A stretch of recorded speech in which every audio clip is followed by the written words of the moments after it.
Hi, folks. Brother Kenneth Deal here. We are on yet another topic here. We're going to talk about lights out. This is more of a paranormal investigators topic.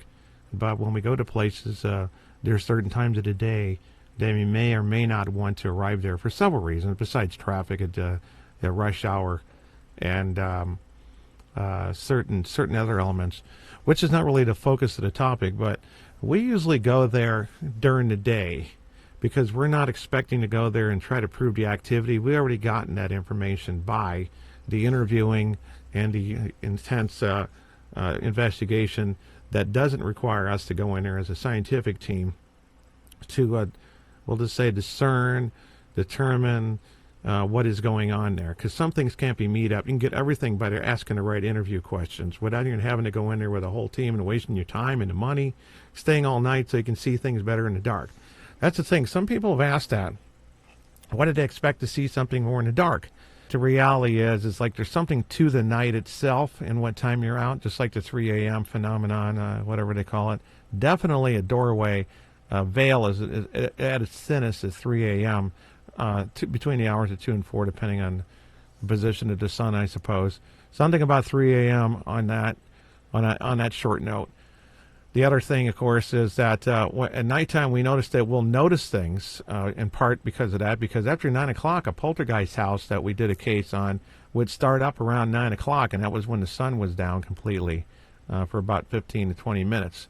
The activity started rolling in. We know that when kids turn out their lights and they sit in the complete darkness and they think they see stuff, and then they turn the lights on, sometimes they see look like a black sheet or something fleeting into the closet or into the bed. So I asked that question because I had those experiences too. And so I went around basically asking that question early on, in the 70s and the 80s, for example, early on. And it was because it's like, how big are kids' imaginations who never experienced anything like that? And it turns out there is something to that's one of the demonic activities, especially to see it at the corner of your eye, and that they don't like lights. And when they go into a room, in some cases, they actually may take out the light or dim it because they don't like it. So all of the stuff is carefully planned and orchestrated. The fear and how they're going to get to people the best. Isolating people to make them feel nuts. A lot of times the wife is the only one who's seeing things, or the kids, and the husband blows it off. He's at work all day. Causes a strain on the relationship as well for obvious reasons. But the lights out thing is going to benefit. I remembered when I was younger, I didn't like going to sleep at night with the lights completely out, and because you could see the shadow people darker than the black room, the full silhouettes, and they just scared the heck out of you. That suddenly you turn over in bed and there's one right there. And I prefer to see a little bit better rather than, and I mean, if they're there and they're not really fully manifested, in the sense that they're not infecting the environment. I don't see them during the day and that sort of thing. If that's the only way I'm going to see them, it's nice to know if they're there. I just assume they're out, bless my room every day. But they really cause you to get a jump scare when you're in the middle of the night when you're most vulnerable. I mean, the second most time you're vulnerable is when you're on the toilet. But being asleep at night is so vulnerable. It doesn't matter who you are. And don't lie out there, some of you people. The ex-military act like you're so tough and stuff. You're going to hide it from people, but it does scare you, at that quick instance, because it's a knee-jerk reaction. You don't even get time to think, and sometimes you get woke up so quick, you can't even remember your address that fast. But that's, anybody ever tells you that's bull. It's like you don't really get desensitized to jump scares, just like in video games, or horror movies. That's why the horror movies over-rely on that stuff. The orchestra hit, cat knocks over a trash can. It's designed to unnerve you. I mean, that's what they rely on, these fear tactics as well. That is demonic spirits. Okay, so again, to lights out. Now, as I said, we investigate during the day, and if you go through the house and you throw the holy water around and say the prayers, as we done, and then you leave a room, and then a picture falls off the wall for no reason. And then it's like each room, it seems to let you know that, they were in there and then they left. Some way or another, that could be a sign of departure in a way, at least from that room. There's an idea that just these spirits manifest like ghosts, and they You can see them as though they're light. Now, if I'm looking at a projector in a bright sunlight room, I'm not going to see the film very well. It's almost like that's their reason.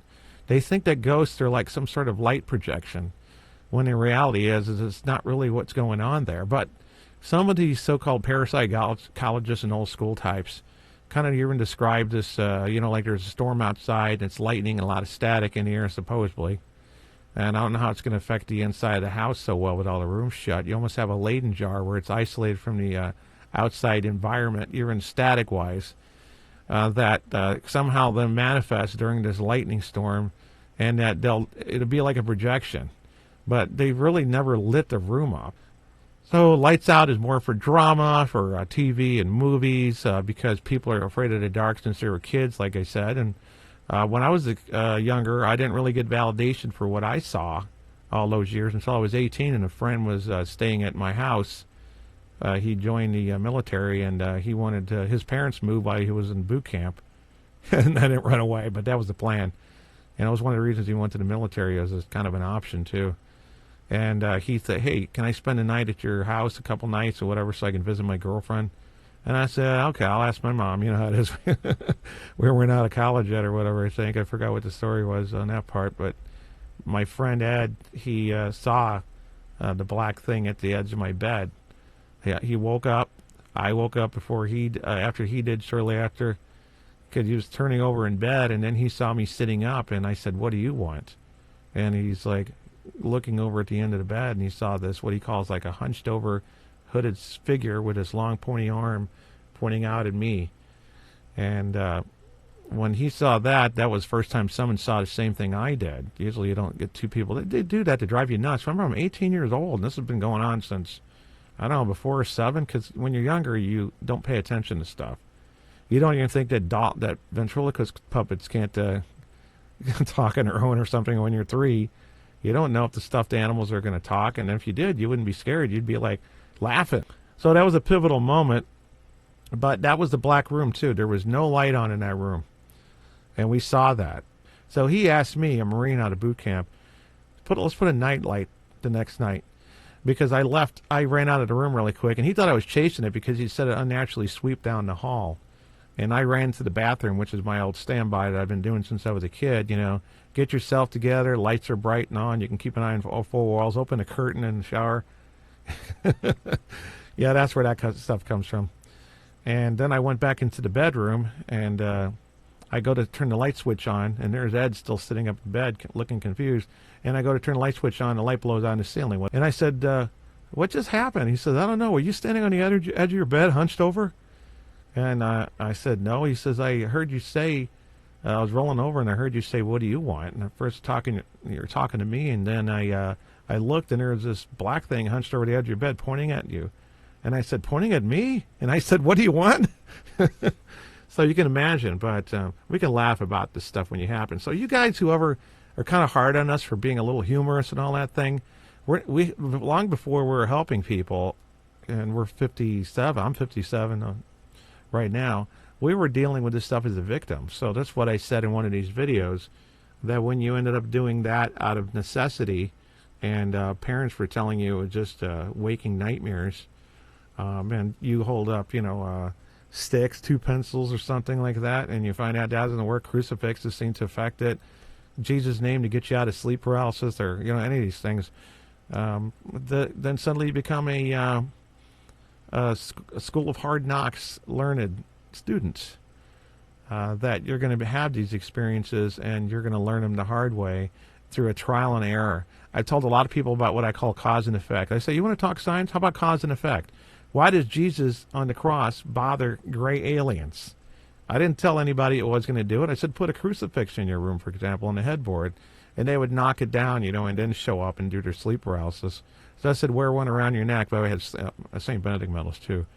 And that offsets those things. And you don't give them any idea that it's going to work in the way that they think on some things. And so why would the spirit, because these are validated cases of demonic, for example, why would they have that cause on an effect on that? In other words, we know in the exorcisms, the way they go over the main 4 top things that profile and exorcisms is needed because it's a possession, and one of them is aversion to the sacred. Besides the other three, and we know that's an aversion to the sacred. It's a cause and effect, such as you put vinegar and baking soda together, you're going to get a fizzy mess, and that helps to validate the science aspect of it. But of course, science are atheists. They still argue about what's that called again?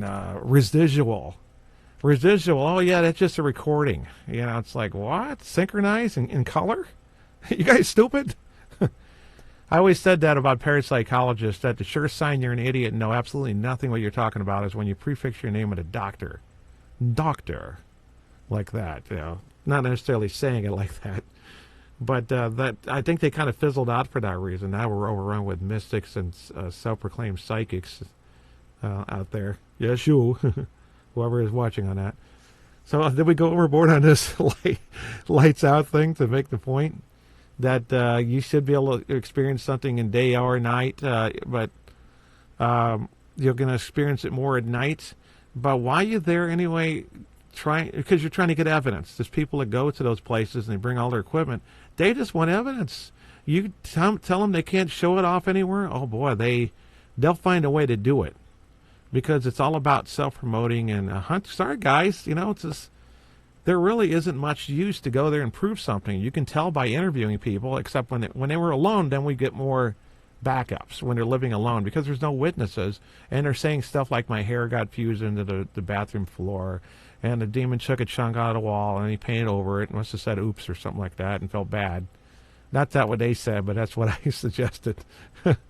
At some point, it's hard to take seriously. But we don't need to go to all this trouble of setting up microphones. And what I told a friend a long time ago who was an investigator, a paranormal investigator, was that, that demons can see all spectrums of light. They can, they don't have a darkness. They, how do I say this? Okay, to us it's dark, so they turn on these green or infrared lights. Now they're using, of course, the ultraviolet ones. It looks like they have green tints, or it's up in the upper spectrum. It's the infrared's way down here, so they use a lot of ultraviolet lights, right? That demon, he sees the full spectrum, whatever luminous it is to an eye that doesn't have any drop off. Like a microphone, like this microphone, will only pick up some frequencies in the middle, and then it'll start tapering off. It's not a broadband microphone. It's not this broad frequency response. This one is a little different than the SM57 that my wife uses, SM58. It is, SM58s are designed for voice, not guitar miking. 57s have a little different on there, and this one does too. Because they use it sometimes, they use it for instruments as well as voice. But with this, just like the audio spectrum, there's a drop-off. Microphones and people do, but demons don't have a drop-off in any frequency. They don't have any drop-off of any light spectrum. So when you turn on this light and it has the same lumens as, like that, even though we can't see it, they see it. So they consider it a light. It's not just the human spectrum that they don't like. They don't like any light. And cats can see that stuff, and so can the infrared, the ultraviolet cameras, which are emitting that light a lot of times. Like this one here, it's got some built-in lights on there, but it's not the designed for this infrared stuff. So they got these LEDs around the camera that are lighting up the area, and I'm like, what's the point? The only thing that would be good for is when you don't have lights out around your house, and it's going to actually let you see burglars walking on your property. But for spirits, they're not going to see this light. Sorry. There's only so much you can get in talking like Ben Shapiro on steroids or something, but talking too fast for you people who don't know who Ben Shapiro is. That since they can see all lights of spectrums of lights easier, they're actually seeing light around right in front of it. So the last thing they're going to do is want to run across it for two reasons, too. Remember what I used to call it prime directive, kind of a little Star Trek innuendo, whatever you call it, analogy, I don't know. And it's another word could be natural law. I used to call it cosmic law also. That the prime directive is like, this not be discovered. Try to stay hidden as much as possible. It's like a demonic goal. Make sure that, that there's so much disbelief, or else people will take more action. Put a doubt in their mind. So they're not really going to go put on the hat and cane and they see a light coming out of the camera and go, hello, my baby, hello, my honey, get the hat and cane and start spinning around the cane. They're not anxious to reveal themselves fully like that. That's part of driving you crazy, not having collaborating witnesses and all that stuff. When you live in a house full of people, you're the one who's waking up late at night and experiencing these things. They'll look at you like you're crazy. They're not in a hurry to perform for the camera. And most of the evidence I've seen that people send me, that ghost hunters gave them or they got themselves, and we're investigating it now on behalf of the church, for example, I look at him like, what? And who told you that was you burning demons with a cross? You know, this picture? It's like, where'd you perceive this? Because the actual idea that happened, you know, even if it correlated with the picture a little bit, did you look at this picture and that's what you derived from it, and why? I mean, where it came from? What knowledge? What person told you that there's some sort of mysterious thing going on out there that sounds like it's more imaginary, burning demons with, you know, crosses or something like that? That doesn't sound like looking beyond the veil with real eyes. It sounds like fantasy. So lights out. What's the final conclusion? I don't know. That's why you got to watch the whole video. I mean, what can I say in one sentence to answer that one?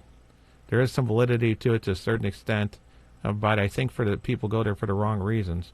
How many times are you going to run into a case where the person's saying all this stuff is happening, and then they actually pass through your entire investigation scheme, we'll just say ours, and it comes up nothing, and we don't believe them, and then we go there, and the house is actually poltergeist-ridden. It doesn't happen.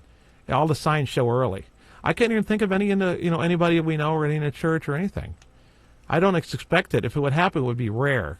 For some reason, somebody missed something. I mean, there's always a possibility. But it's so rare. Stop spending so much time on investigating the house and trying to find out for yourself something the witnesses already. You're already in a bad tone with the witness, although they're kind of used to this stuff because all the TV shows. But you should know a lot before you even get there, to the point where you don't need to necessarily wait for it to get dark and wait for the major phenomenon. Oh, by the way, ghosts don't, good ghosts, especially because ghosts can work with the demonics, do not wait until 2 or 3 a.m. to make themselves known. They'll make yourself any time of the day. They need your prayers or something. Or if they killed themselves at night, you might see them at night just because of the time of the day it occurs. And then you hear the sounds at night that could or may or may not mean that is a some sort of, I'm not going to say residual because I don't want to acknowledge that, ghostly phenomenon from the past or something like that, because it actually occurred at that time. There's something about the parts of time on this being a factor in as to what time you'll see them. But I hope I gave enough information on this rather than creating more questions, but provide more answers than needed. And don't forget to keep checking back for all the videos. Make sure you like, subscribe, and all that. And we'll see you next time. Or rather, you'll see me. That's my new catchphrase. What do you think? God bless and good night.